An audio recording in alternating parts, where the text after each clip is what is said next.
Hello दोस्तों, मैं मनोज शर्मा आपका स्वागत करता हूं टेक्नोसेज की एक और वीडियो में। बेसिक कंप्यूटर कोर्स की इस वीडियो में हम जानेंगे कि सॉफ्टवेयर और हार्डवेयर क्या होता है और फिर हम देखेंगे कि सॉफ्टवेयर और हार्डवेयर एक दूसरे के साथ कैसे कंप्यूटर के अंदर काम करते हैं। एक कंप्यूटर की लाइफ सॉफ्टवेयर और हार्डवेयर पर कैसे डिपेंडेंट होती है।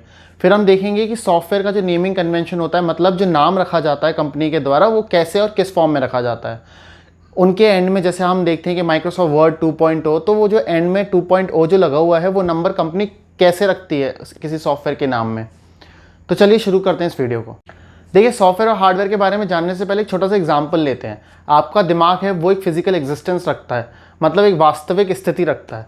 तो अगर दिमाग को कोई काम करना हो तो वो कैसे करेगा? वो दिमाग के अंदर कुछ सेल्स होते हैं, वो सेल्स दिमाग को बोलते हैं कि आपको कुछ काम करना है, आपको देखना है, चलना है, अगर चोट लग रही है तो चोट का एहसास करना है, किसी भी चीज़ को रिस्पॉन्स करना है। वो सेल्स उसको इन्फॉर्मेशन पास करते हैं ब्रेन को और ब्रेन उस तरीके से फंक्शन करता है। तो अब हम उसको सॉफ्टवेयर और हार्डवेयर में लेते हैं। तो क्योंकि हमारा जो दिमाग था उसका एक फिजिकल एग्जिस्टेंस हुआ, तो उसको हम बोलेंगे हार्डवेयर। हार्डवेयर वो चीज़ है जिसका फिजिकल एग्जिस्टेंस होता है इस संसार में। एग्जाम्पल के तौर पर आप देख सकने वाली चीज़, जैसे कि हमारे कंप्यूटर से अगर हम कंपेयर करें तो माउस हुआ, उसका कीबोर्ड हुआ, सीपीयू हुआ, मॉनिटर हुआ, ये सारी चीज़ें उसके हार्डवेयर में आएंगी। ये तो सारी चीज़ें मैं एक एग्जाम्पल के फॉर्म में ले रहा हूँ। बहुत सारी चीज़ें होती हैं, उसका मदरबोर्ड होता है, अंदर का चिप होती है, वगैरह वगैरह, वो सारी चीज़ें हार्डवेयर में आती हैं। अब सॉफ्टवेयर क्या हुआ? तो जैसे ब्रेन के अंदर सेल्स हैं, जो सेल्स जिसको ब्रेन को फंक्शन करने के लिए कंपेल कर रहे हैं, मतलब फंक्शन करने के लिए प्रेरित कर रहे हैं, वो सेल क्या हुए? हमारे सॉफ्टवेयर हुए। इसी प्रकार कंप्यूटर के अंदर जब हम खोलते हैं तो कंप्यूटर के अंदर जो हमारे को स्क्रीन दिखती है, उस स्क्रीन में क्या होता है? कहीं पे फाइल्स है, या फिर कहीं पे अगर बहुत छोटे टर्म में बात करें तो आप अगर गाने की कोई फाइल है, डबल क्लिक करेंगे, गाना बजना स्टार्ट हो जाएगा। तो आपने गाने की जो फाइल है उस पर क्लिक कैसे किया? अपने माउस या कीबोर्ड के हेल्प से। तो कीबोर्ड और माउस क्या हुआ? आपका हार्डवेयर हुआ। और वो जो गाने की जो फाइल थी, जिस फाइल से आपने उस गाने को निकाला या जिस फाइल से आपने उसको बजाया, वो सॉफ्टवेयर हुआ। अगर आपके पास कंप्यूटर नहीं है तो हम मोबाइल का एग्जांपल लेते हैं, क्योंकि मोबाइल तो हर घर में हर इंसान के पास है। तो आपका जो मोबाइल है, मोबाइल का पूरा सेट या पूरा स्ट्रक्चर, वो तो आपका हार्डवेयर हुआ। ऑब्वियसली हार्डवेयर, फिजिकल एग्जिस्टेंस, याद रखना, वास्तविक स्थिति उसे हार्डवेयर कहते हैं। Physical existence is hardware. अब आपने क्या किया? उसके अपने फ़ोन के अंदर फ़ोटोज़ निकाली या किसी और एप्लीकेशन को खोला, या हो सकता है गाना बजाया, तो वो सारी चीज़ें जो हैं वो क्या हैं? आपका सॉफ्टवेयर। कि वो फ़ोन के अंदर है, आप उसको बाहर नहीं निकाल सकते। आप उस गाने को सुन सकते हैं लेकिन फील नहीं कर सकते। आप उस गाने की जो फाइल है उसको अपने हाथ पे नहीं रख के घूम सकते हैं, सिंपल सी बात है। उसको एक मेमोरी कार्ड में स्टोर कर सकते हैं। Again, memory card physical existence हुआ तो मेमोरी कार्ड एक हार्डवेयर हुआ, लेकिन मेमोरी कार्ड के अंदर जो गाना स्टोर है वो सॉफ्टवेयर हुआ। तो सॉफ्टवेयर एक हार्डवेयर के अंदर स्टोर होकर उसको फंक्शन करने के लिए यूज़ कर सकता है, लेकिन क्योंकि उसकी फिजिकल एग्जिस्टेंस नहीं होती तो सॉफ्टवेयर को ऑब्वियसली आप फील नहीं कर सकते। तो कोई भी फाइल, फोल्डर, वो जैसी जो चीज़ें होती हैं वो हम सॉफ्टवेयर कैटेगरी में आते हैं।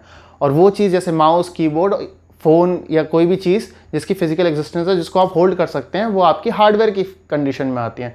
तो ये तो था बेसिक डिफरेंस। फिर से मैं एक बार रिवाइज कराता हूँ। तो अगर बेसिक डिफरेंस की बात करें तो हार्डवेयर और सॉफ्टवेयर में बेसिक डिफरेंस होता है उसकी एग्जिस्टेंस के लिए। तो हार्डवेयर का एक फिजिकल एग्जिस्टेंस होता है, वास्तविक स्थिति होती है, लेकिन सॉफ्टवेयर का फिजिकल एग्जिस्टेंस नहीं होता। वो आप टच फील नहीं कर सकते। सॉफ्टवेयर और हार्डवेयर दोनों एक दूसरे को कॉम्प्लीमेंट करते हैं, मतलब एक सॉफ्टवेयर के बिना हार्डवेयर नहीं होता, हार्डवेयर के बिना सॉफ्टवेयर किसी काम का नहीं है। एग्जाम्पल के तौर पर अगर आपने एक डीवीडी प्लेयर खरीदा, अब डीवीडी प्लेयर क्या हुआ? उसकी एक फिजिकल एग्जिस्टेंस है तो वो एक हार्डवेयर हुआ। आपने उसके अंदर सीडी लगाई, आपने क्या देखा? सीडी जैसे ही लगाई, सीडी के अंदर कुछ इन्फॉर्मेशन स्टोर है जो आपकी टीवी पे चल गई। लेकिन अगर आपने उसमें सीडी नहीं लगाई तो ऑब्वियसली वो जो आपका हार्डवेयर है वो बेकार है, किसी काम का नहीं है, क्योंकि वो आपको मूवी नहीं दिखा सकता जब तक आप उसके अंदर कोई सॉफ्टवेयर या कोई इन्फॉर्मेशन पास ना करें। तो ऑब्वियसली एक सॉफ्टवेयर के बिना हार्डवेयर और हार्डवेयर के बिना सॉफ्टवेयर किसी काम का नहीं होता। सेम एग्जाम्पल के तौर पर अगर फ़ोन है आपका, अगर वो उसके अंदर आपने कुछ नहीं डाला, मतलब कोई ओएस नहीं डाला, कुछ नहीं किया, सिर्फ एक फ़ोन है जो कि डेड फ़ोन है, वो किसी काम का नहीं है। वो फ़ोन तभी काम करेगा जब उसके अंदर आपने एंड्रॉयड डाला हो, या अगर एप्पल का फ़ोन है तो आईओएस डाला हो, तो ही वो काम का है। सेम आपका कंप्यूटर्स में भी होता है। तो कंप्यूटर सिर्फ अगर आप स्ट्रक्चर खरीद लें, मॉनिटर खरीद लें, कीबोर्ड खरीद लें, माउस खरीद लें, वो किसी काम का नहीं है जब तक आप उसके अंदर ऑपरेटिंग सिस्टम ना डालें। जैसे आप अपने लैपटॉप में या कंप्यूटर में विंडोज़ ना डालें, जैसे ऑपरेटिंग सिस्टम के विंडोज़, लिनक्स, मैक, तो बेसिक में जाऊं तो विंडोज़ ना डालें, ऑपरेटिंग सिस्टम ना डालें, तो वो किसी काम का नहीं है। तो अभी तक हमने देखा कि किस तरीके से सॉफ्टवेयर और हार्डवेयर में अंतर होते हैं और दोनों किस तरीके से कंप्यूटर्स के लिए बहुत इंपॉर्टेंट होते हैं। फिर हमने देखा कि किस तरीके से सॉफ्टवेयर और हार्डवेयर एक दूसरे को कॉम्प्लीमेंट होते हैं, मतलब एक दूसरे के बगैर उनका कोई एग्जिस्टेंस नहीं है, उनका कोई काम नहीं है। तो चलिए जानते हैं कि सॉफ्टवेयर नेमिंग कन्वेंशन क्या होता है, मतलब कि सॉफ्टवेयर का जो नामकरण होता है, नाम किस तरीके से रखा जाता है। तो देखिए, जब भी कोई कंपनी किसी सॉफ्टवेयर को बनाती है तो उससे एसोसिएटेड एक नाम रखती है उस सॉफ्टवेयर का। अब सॉफ्टवेयर का नाम रखना क्यों ज़रूरी है? वो इसलिए ज़रूरी है कि अगर आप मार्केट में जाएंगे तो उस सॉफ्टवेयर की एक पहचान मिलेगी। जैसे आप अपने नाम के बिना कुछ नहीं है, उसी प्रकार एक सॉफ्टवेयर जब मार्केट में उतरता है, अगर उस सॉफ्टवेयर का कोई नाम नहीं होगा, एक प्रॉपर नेमिंग कन्वेंशन नहीं होगा, एक प्रॉपर नाम नहीं होगा, तो सॉफ्टवेयर को कोई जानेगा नहीं मार्केट के अंदर। तो देखिए, कंपनी की एक स्ट्रैटेजी होती है, कंपनी एक स्ट्रैटेजी के तहत सॉफ्टवेयर्स का नाम रखती है। तो अगर आप बात करें कि कंप्यूटर्स में या कंप्यूटर वर्ल्ड में सॉफ्टवेयर्स के नाम किस फॉर्म में रखे जाते हैं, तो देखिए, जो कंपनी उसको सॉफ्टवेयर को बना रही है तो अधिकांश हम उस सॉफ्टवेयर को उस नाम से जानते हैं, नहीं तो फिर वो सॉफ्टवेयर का क्या प्रोडक्ट है उस नाम से जानते हैं। और नहीं तो तीसरी चीज़ एक होती है वर्जन नंबर। वर्जन नंबर वो नंबर होता है कि जैसे सपोज़ करिए डेवलपर ने एक सॉफ्टवेयर बनाया तो उसका वर्जन रखा 1, अब डेवलपर ने एक चेंज किया, अब वो वर्जन हो गया 2। अगर डेवलपर्स ने उस सॉफ्टवेयर के अंदर 10 चेंज करे और 10 चेंज अगर मार्केट में आ रहे हैं तो वो सॉफ्टवेयर का वर्जन अब होगा 10वां वर्जन, यानी 10th वर्जन। इसी प्रकार जब जब सॉफ्टवेयर के अंदर कोई चेंज होता है डेवलपर के द्वारा, वो वर्जन नंबर इंक्रीज़ होता रहता है। अब वो वर्जन नंबर किस फॉर्म में हो सकता है? वो वर्जन नंबर के फॉर्म में हो सकता है, जैसे कि 1, 2, या फिर वो version number 1.x, 1.a, 1.b या 1.10 इस फॉर्म में भी हो सकता है। और आजकल कुछ कन्वेंशन यूज़ होते हैं जिसमें वो ईयर और मंथ का जो डेट होता है उस फॉर्मेट में रखते हैं, जैसे कि 2019, 2020, 02, 2020, 08 इस फॉर्म में उसका नेमिंग कन्वेंशन को रखते हैं, वर्जन नंबर बेसिकली रखते हैं। तो देखिए, नेमिंग कन्वेंशन किस तरीके से रखा जाता है, तो अगर मैं एग्जाम्पल के फॉर्म में लूँगा तो जैसे कि आपने देखा होगा कि माइक्रोसॉफ्ट वर्ड 7, सपोज़ करिए एग्जाम्पल के फॉर्म में मैंने लिया माइक्रोसॉफ्ट वर्ड 7। तो माइक्रोसॉफ्ट तो हुई वो कंपनी जिसने उस सॉफ्टवेयर को बनाया, मतलब वर्ड सॉफ्टवेयर को बनाया। वर्ड वो प्रोडक्ट हुआ, वो सॉफ्टवेयर हुआ जो माइक्रोसॉफ्ट कंपनी ने बनाया। तो इसके लिए क्या हो गया कि माइक्रोसॉफ्ट वर्ड, मतलब माइक्रोसॉफ्ट एक कंपनी हो गई और वर्ड हो गया उस कंपनी का प्रोडक्ट। और फिर हो गया 7 मतलब उसका 7th वर्जन, मतलब माइक्रोसॉफ्ट वर्ड का 7th वर्जन।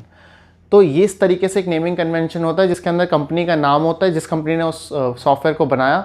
फिर होता है कि सॉफ्टवेयर का बेसिकली काम क्या है, वो सॉफ्टवेयर है क्या, वर्ड है, तो वो एक शॉर्ट डिस्क्रिप्शन टाइप हो गया। और फिर वर्जन नंबर हो गया 7th, मतलब ये 7th चेंज है उस सॉफ्टवेयर का। तो इस तरीके से नेमिंग कन्वेंशन रखा जाता है किसी भी सॉफ्टवेयर का, किसी भी नए सॉफ्टवेयर का। अब जैसे जैसे चेंजेस होते रहेंगे उस सॉफ्टवेयर के अंदर, वर्जन नंबर भी करस्पॉन्डिंगली चेंज होता रहेगा। आज 1 है, कल 2 होगा, हो सकता है आप जब सॉफ्टवेयर इंस्टॉल करें वो 10th वर्जन होगा और 1-2 साल बाद वो 20th वर्जन हो जाएगा। तो देखिए, वर्जन नंबर्स के साथ कुछ अपग्रेड्स भी आते हैं, कुछ चेंजेस भी आते हैं सॉफ्टवेयर के अंदर। तो वो चेंजेस एक जो आपके उस जो सॉफ्टवेयर होता है उसकी वेबसाइट पर आपको पूरे चेंजेस मिल जाएंगे कि उस सॉफ्टवेयर में क्या क्या चेंजेस हैं इस वर्जन में प्रीवियस वर्जन से। तो इस तरीके से सॉफ्टवेयर का जो वर्जन होता है वो बहुत इंपॉर्टेंट पार्ट होता है किसी भी सॉफ्टवेयर को समझने के लिए कि उस सॉफ्टवेयर के अंदर क्या क्या चेंजेस हैं अपने पुराने वर्जन से। तो जब भी आप मार्केट में कोई सॉफ्टवेयर लें तो वर्जन नंबर अगर है तो आप कंपेयर करें उसके प्रीवियस वर्जन से कि आज उसमें क्या चेंजेस हुए हैं। एक एग्जांपल के तौर पे मैं लेता हूँ कि जैसे कि आपका कैमरा है, तो कैमरे के अंदर भी अपग्रेड्स आते हैं, आपके फ़ोन के अंदर भी अपग्रेड्स आते हैं। तो पिछला जो वर्जन था उसके अंदर सपोज़ करिए कैमरे की क्वालिटी कुछ और थी, आज कंपनी ने नया वर्जन निकाला, आपको अपडेट दिया, आपने उसको अपडेट किया और आपको एक एडिशनल फ़िल्टर ऐड हो गया आपके कैमरे में। तो जो नया फीचर हुआ पुराने से, वो क्या हुआ, पुराने वर्जन से नया फीचर क्या हुआ, एक फ़िल्टर एडिशन। तो यही डेवलपर्स करते हैं, कोई भी चेंजेस होता है उसको वर्जन के फॉर्म में नया अपग्रेड्स कस्टमर को देते हैं। तो इस वीडियो में हमने क्या देखा? इस वीडियो में हमने देखा कि सॉफ्टवेयर और हार्डवेयर किस तरीके से इंपॉर्टेंट होते हैं और सॉफ्टवेयर और हार्डवेयर के बीच में अंतर क्या होता है और सॉफ्टवेयर और हार्डवेयर किसी भी सिस्टम के लिए क्यों ज़रूरी होते हैं। फिर हमने देखा कि रियल वर्ल्ड में या सॉफ्टवेयर वर्ल्ड में सॉफ्टवेयर का नाम किस तरीके से रखा जाता है। आई होप आपको ये वीडियो पसंद आया होगा और आपने इस वीडियो से काफ़ी कुछ सीखा होगा। प्लीज़ कमेंट सेक्शन में हमें बताएं कि आपको ये वीडियो कैसा लगा। प्लीज़ लाइक करें और सब्सक्राइब करें हमारे चैनल को और ज़्यादा से ज़्यादा लोगों को इस वीडियो को शेयर करें। Thank you so much for watching guys.